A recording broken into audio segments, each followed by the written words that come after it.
It's time to add the binding, the label, and the embellishments to the Candy Cane Lane bench pillow.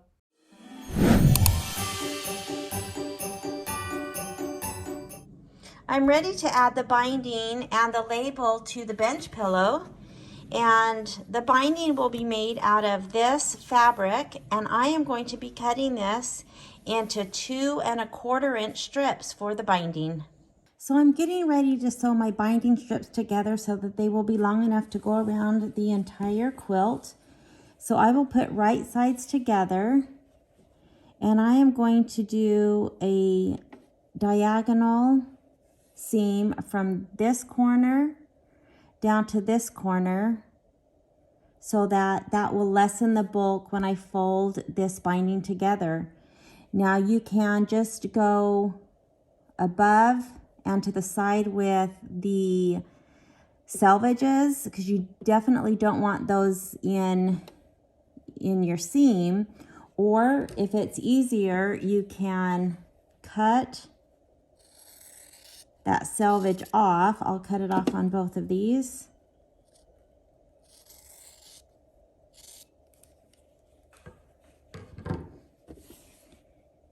We want right sides together. So I can line these up now just without having to worry about hanging anything off the edges. Sometimes that makes it easier. You don't have to pin, but I am going to pin. So I will be sewing from the corner of this top strip in a diagonal line down to this bottom. I'm aiming for this little corner down here. You can use a seam guide or seam tape, or you can draw a line with a ruler from this corner to this corner, but it's so little that you can usually just eye it and it will be fine.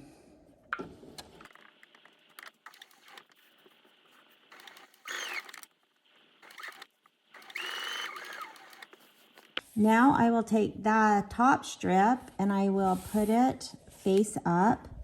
Remember, we're not going to go over the selvage. And then I'll take my next strip face down, and I'm going to move this over since the selvage is still on both of these, so you don't have to cut them off. You just want that lined up.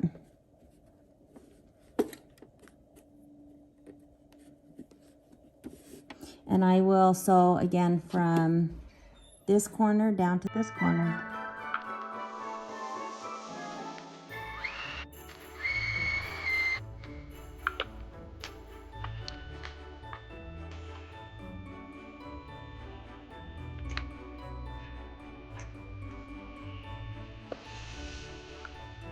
After I cut a 1/4 inch next to that seam, I'm going to press the seams open, and then I will press the binding in half, and I'll be ready to sew it onto the quilt.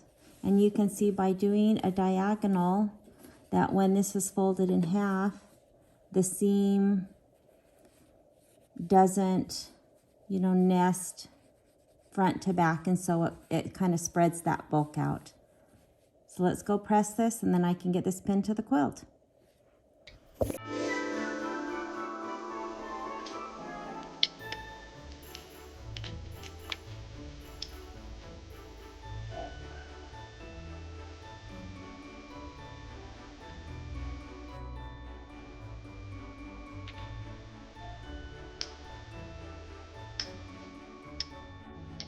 I'm ready to attach the binding, and I want my join to be on the left side of the quilt towards the middle, towards the lower half. So I am sewing my binding to the back, and then I will flip it around and top stitch on the front. But I am going to start towards the bottom sewing. I'm going to leave all of this undone until I come around the top and join the binding. And that will just make it easier to join when I have a loose strip like this.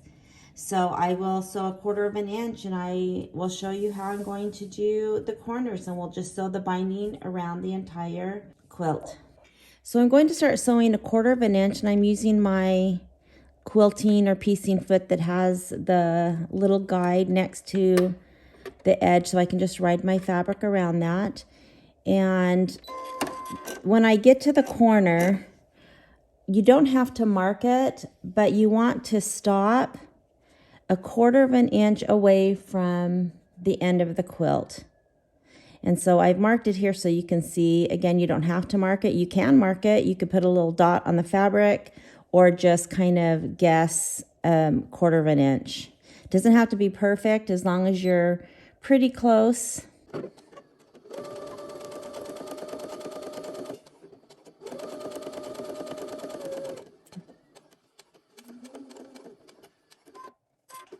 So once you have 1/4 of an inch left, I'm going to go ahead and back stitch to tie off.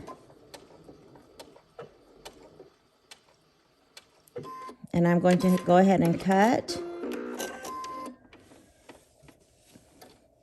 And so now what I'm going to do is the binding, I will flip so that the raw edges line up, so that the raw edge of the binding and the raw edge of the next side we're going to sew are in one continuous line. And then I'm going to flip back that raw edge and line it up down the next side of the quilt.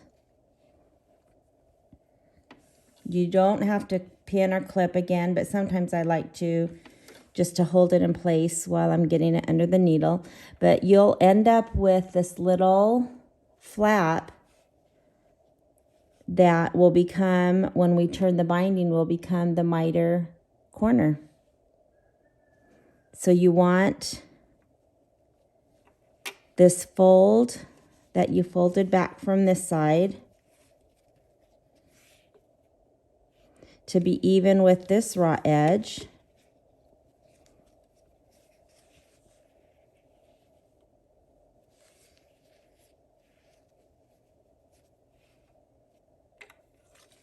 Again, you can clip it till you get it under your machine so that you have a square corner with this little flap.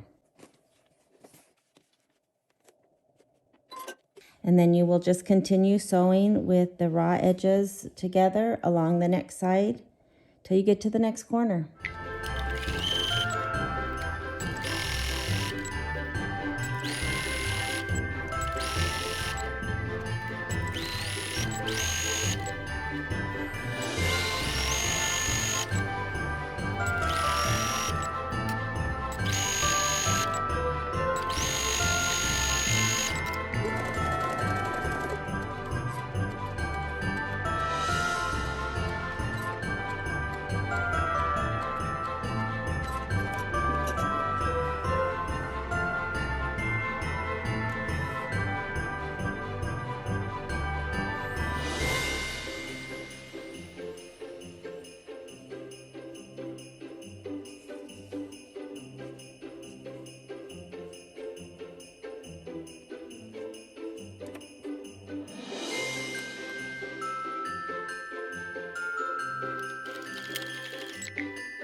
Now, another way some people do it is to come up to the 1/4 of an inch and pivot so that they are now going to sew towards the end of the corner of the quilt, and then sew off.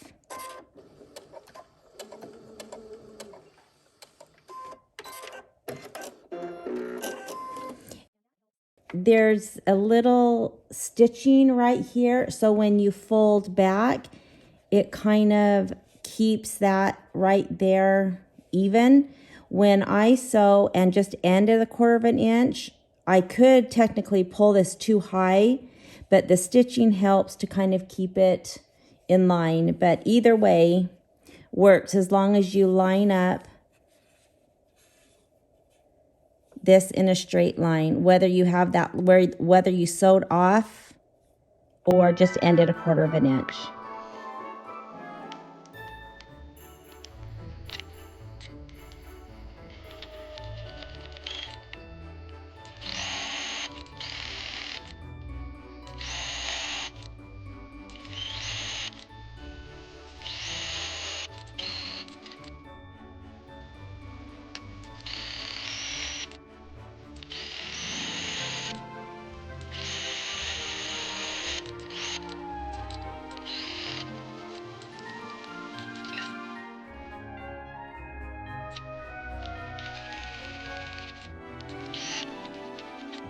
So I'm back to my corner, and I just sewed a couple of inches down from this corner, and I've left a pretty big, 9-inch or so opening. And I'm going to show you an easy way to finish off the binding.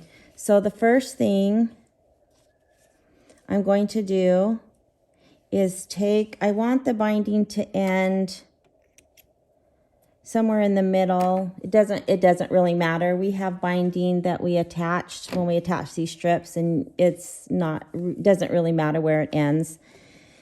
So wherever I want my binding to end, I'm going to say about this middle, I am just going to fold my binding strip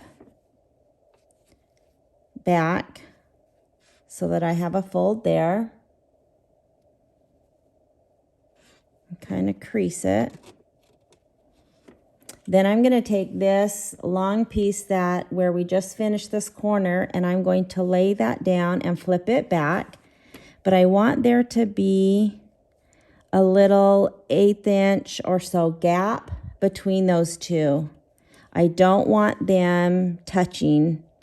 And if you make these touch, then the binding ends up being too loose for some reason. So it needs this little gap.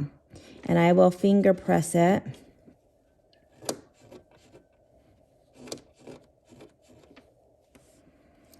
So the first thing I'm going to do before I do anything with the strips, and this is why we left it so big, is I am going to take the quilt and I am going to just kind of make a big pleat at the end, and I think I'm going to pin it. You just want to take up that slack so that we can work with the binding. But I just want to hold that together so it's easier to work with the binding. So now here is where I creased that top strip. And here is where I creased that bottom strip. So what I need to do is this top strip, without twisting, it's, laying straight like I would sew it on, I'm just going to open it up, right side up.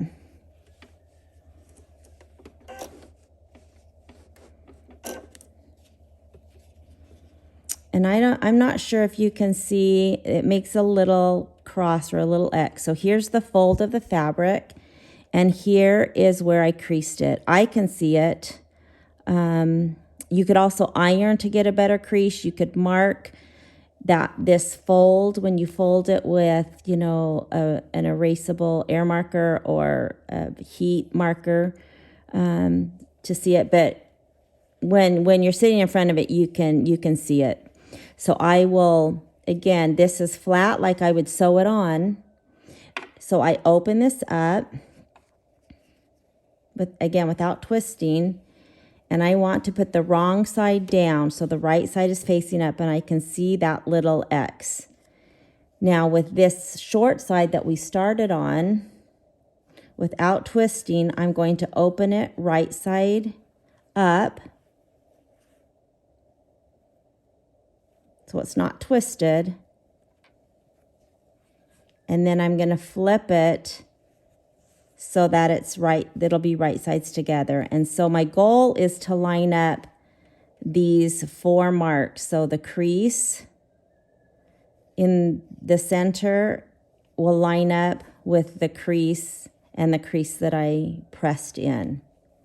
So I will just line those up. Now, you could always keep that folded in half, and I can see that that crease is right there. I would line that up to the bottom.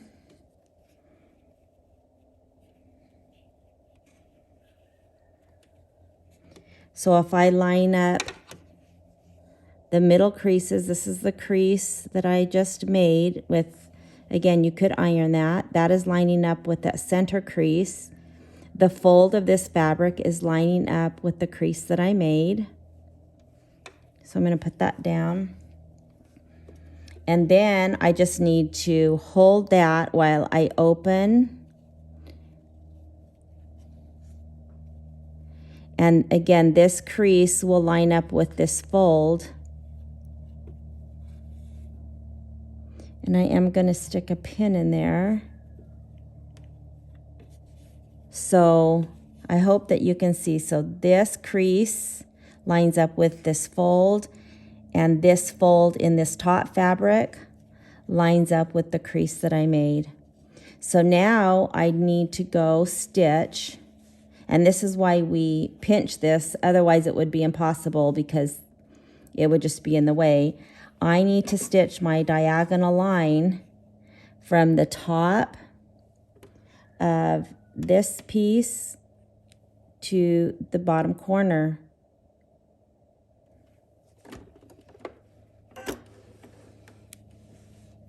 And I think I'm going to change my foot. Just make sure everything's folded flat. It's lined up. And again, you could mark with a line, you know, with the pencil or something.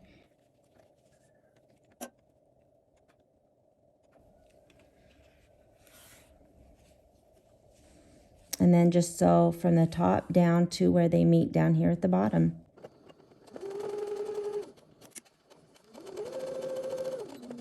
You don't really need to backstitch on those.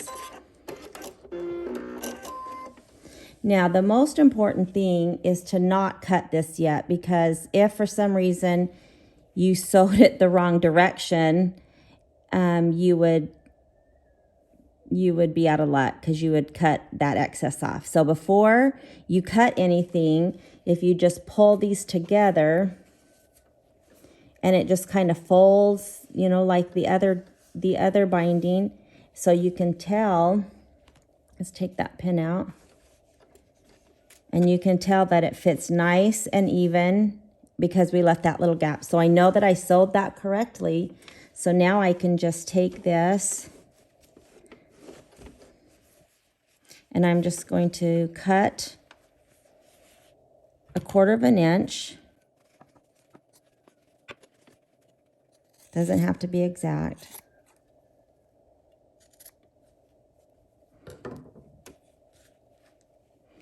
And I will press this open. I can probably just finger press it open, but you could take it to the iron. You just want it flat, so when you sew this last piece of binding, it's, you know, less bulk.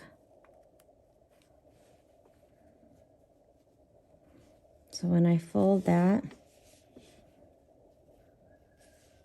now it fits great. It's perfect.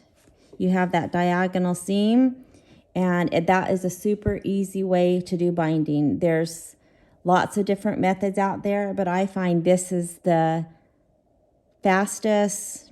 You don't have a lot of measuring, and there's lots of different ways, again, to do this join, but I find that the easiest for me. So I'm going to put my foot back on and let's finish up this binding.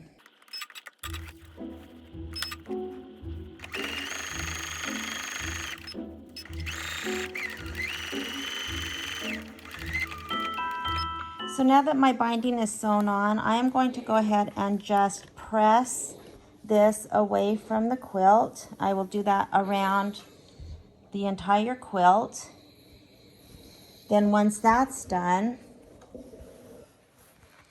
all I'll need to do, I'll go ahead and trim up all these little threads. But then once it's pressed nice, and I can fold this over and I will run a top stitch along the edge about 1/8 of an inch or so around all of the binding.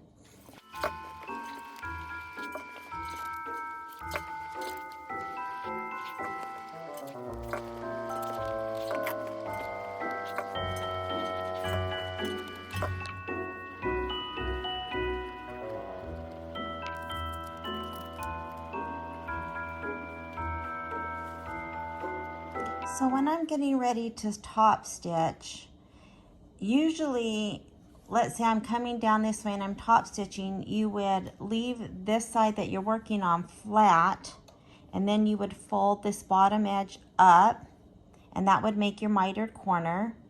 But sometimes you need to just see which way it lays better. For example, when I've been working on this, it doesn't quite lay as good that way as if I were to put this bottom piece up first, and then, you know, spread it out, and then fold it over.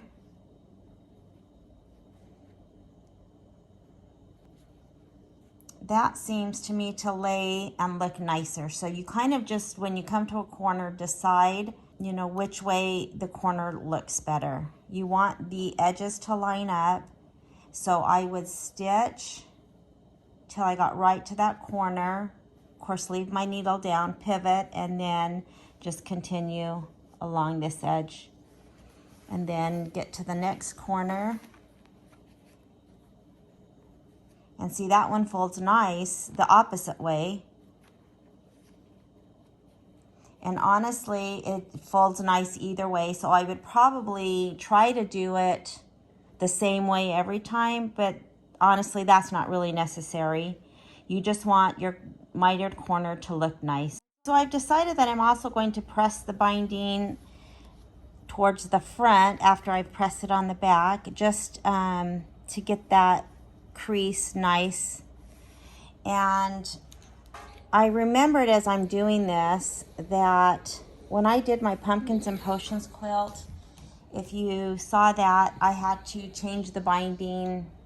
Anyways, you can go look at that. But I ended up, instead of sewing the binding to the back and then flipping it around to the front and top stitching, I did the opposite. I stitched it to the front, flipped the binding to the back, and then I stitched in the ditch on the front. And I remember that I like that. I love, if you can see, this nice little binding on the back. And so I wish I would have remembered that I liked that better. I mean, this is super cute, of course, and I'm not going to change it. It's a, you know, just a thicker look of the binding.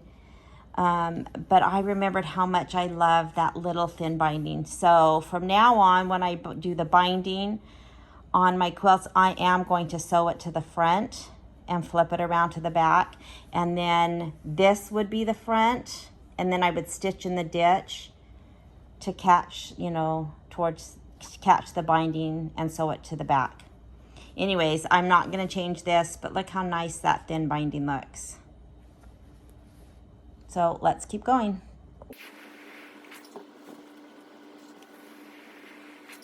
So I've changed my foot to just a regular sewing foot, and I have moved my needle to the left so that I can guide my folded edge of the binding against the edge of the foot, and that the needle will go in just, you know, to the left of this fold.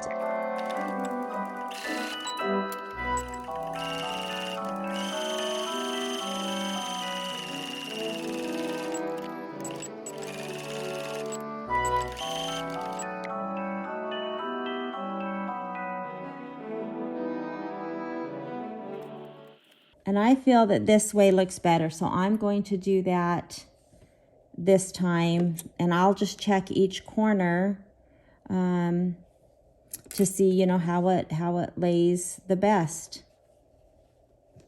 So I'll just hold that, and I will go stop my needle when it is at the corner of this folded piece.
So here's the finished binding, and you can see how nice that mitered corner looks. And on the back, I don't know if I mentioned that I just kept in my piecing thread that I used for doing all the stitch in the ditch, so it kind of matched the background. But you can see that this is the stitch that stitched the binding down. And again, this is super cute with the binding, but I really love that thin binding on the back. So I'm gonna remember that the next time I do binding. Anyways, we are done and ready to do the last steps. For my label, I cut a piece of extra light blue fabric that I had in my kit. I folded it in half and pressed it, and I just cut it a little bit bigger so that there would be a border around the outside. I am going to stitch around, leaving an opening in the center to turn it. I'll turn it and press it, and then top stitch around, and then I'll go to my heat press and press my label on, and then I'll put it to the back of my quilt.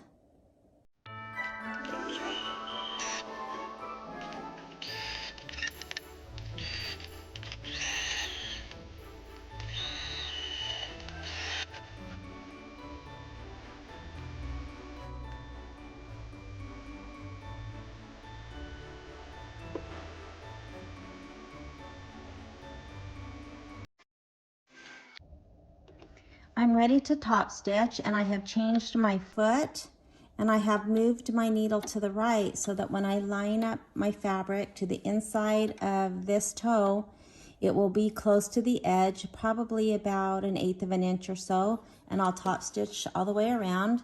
And of course that will close the opening that I used to turn.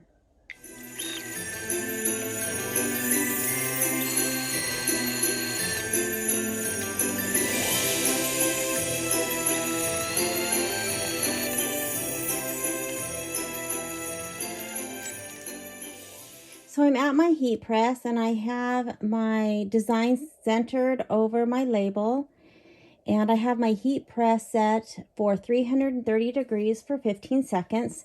This is not regular HTV. This is a direct to film print, so it needs high heat, and then I will let it cool completely before I peel off the carrier sheet, and then I will press it again for 5 seconds.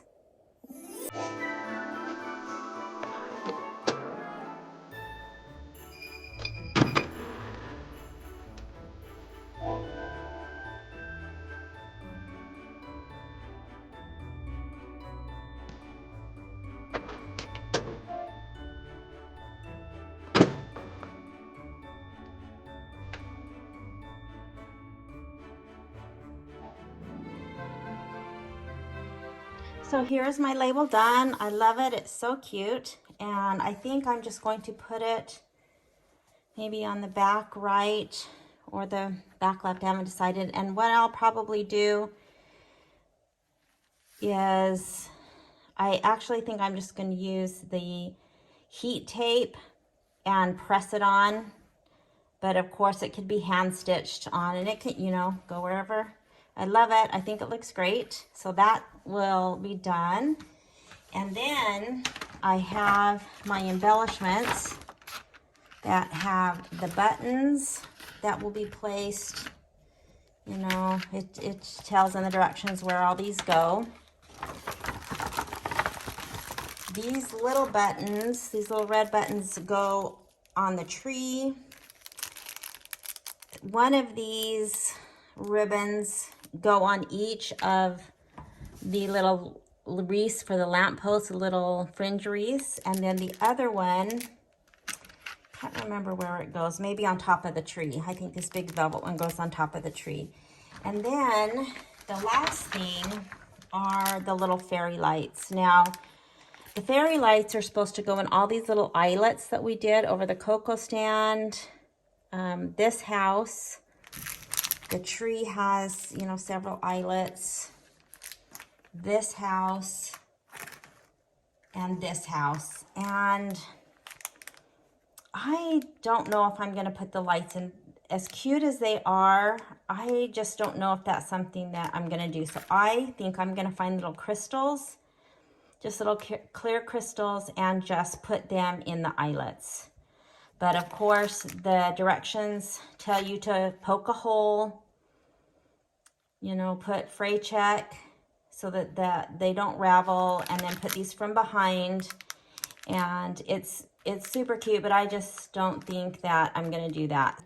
The only thing that I didn't do was put any sort of ties or anything to hang this.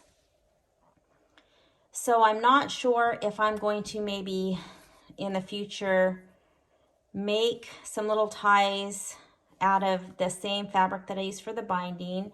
If you watch the Pumpkins and Potions, it has some ties that were actually sewn in when the binding was sewn on.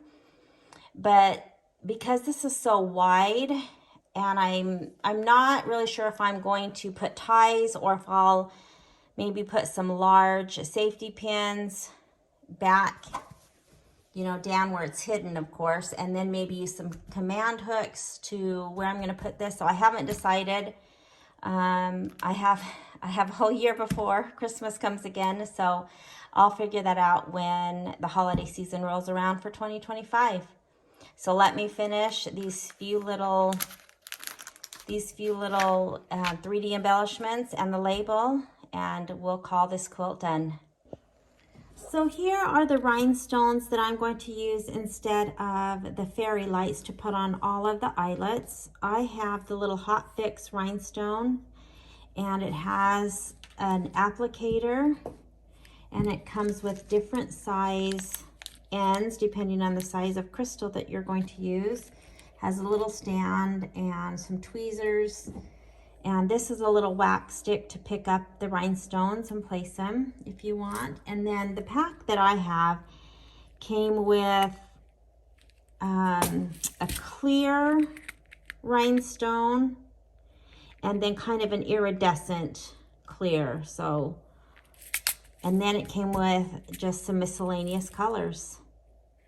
So I'm going to use this to put the rhinestones on.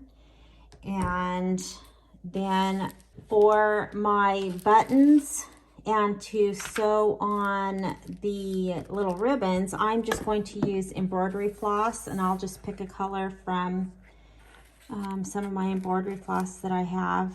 It looks like red and white probably are the two that I will use. So let's get this finished.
So to adhere the label, I am going to use a product called Peel and Stick Fabric Fuse.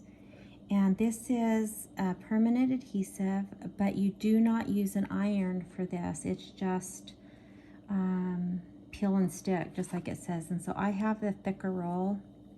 You just, peel it off. It's sticky. And so I put it on the back. And it says to really, press down. It says even to use like a spoon or something hard. And then I will peel this off and stick it to the back of the quilt, and it's supposed to be permanent. So let's try this out.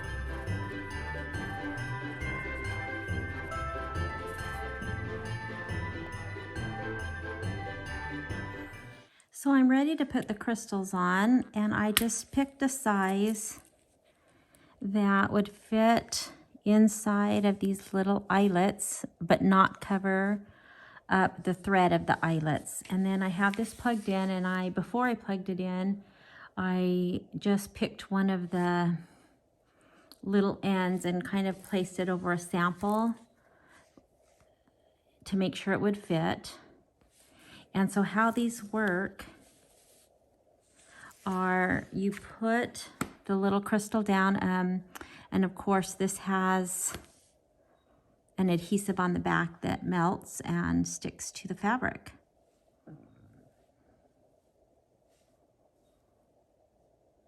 So then let me show you on this one. So then what you do is you would place your little crystal. Of course this one is already stuck down, and then you take this little concave tip and you would place it over it and just press down for about 10 seconds and let it cool, and then you can see that it just has, the adhesive has melted and it sticks. So I'm going to do that to all of the little eyelets, and I decided to go ahead and just use the clear little crystals for all of them.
So here's the quilt.